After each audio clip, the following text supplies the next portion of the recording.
All right, in this video, we're going to be looking at 2.9 mechanisms of transport.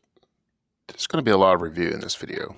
We've already gone over all, if not all, of this material, so you can see this as a kind of review. So first, we're going to be looking at one method of transport, and that is diffusion, which is the movement of molecules from a high concentration to a low concentration. You can see in this picture, this is a really simple kind of diffusion, right, where this person is dropping some food coloring and it slowly diffuses throughout the jar until all things are at equilibrium. A lot of times in this class, we will be looking at this concept across a membrane and how things can pass across a membrane from a high concentration to a low concentration.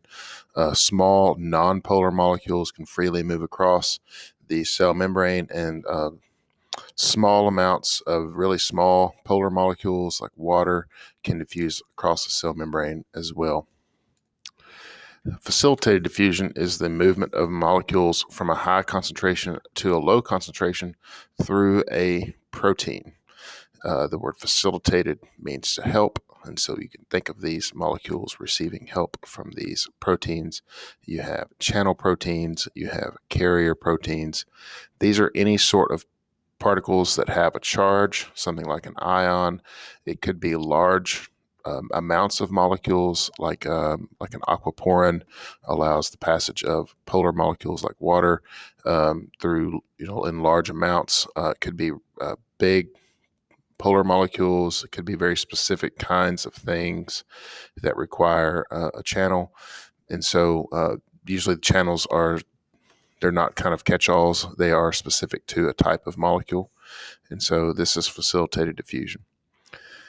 We talked about osmosis also. We talked about water moving across semipermeable membranes. And we talked about how when they move in large quantities, they use molecules called aquaporins, and how water too moves in high concentration to low concentration, just like other things. And water will move relative to the solute, particularly if a solute is unable to move across the membrane. So you see in this picture, this particular membrane is blocking the passage of these squares, and water is still able to move. And so water will move from a high concentration to a low concentration. The concentration of water is inversely proportional to the concentration of the solute, and so water will move from left to right, thus causing equilibrium. And we would say that this is an isotonic solution here because there's an equal concentration of solute in both sides. That's kind of what's happening there. We also use terms like hypertonic and hypotonic in order to describe the amount of solute relative to the other side of the membrane. Active transport is transport that requires energy, and so the previous forms, or passive transport, did not require energy.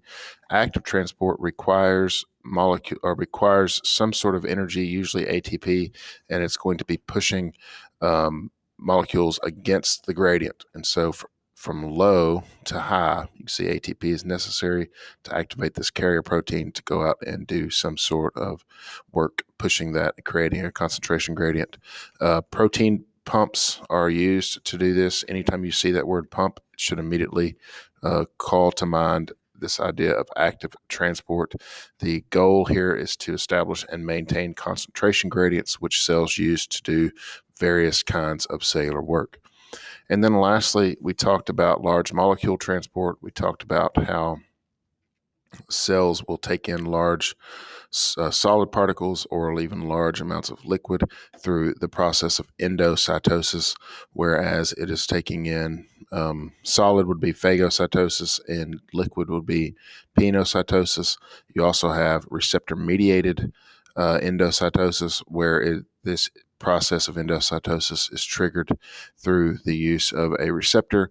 And then we also talked about exocytosis, which is the fusing of the cellular membrane.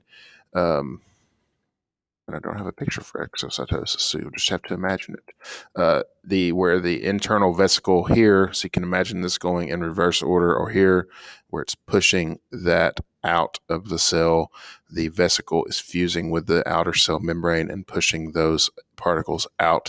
These endo and exocytosis both require energy, and so you could say that they're forms of active transport.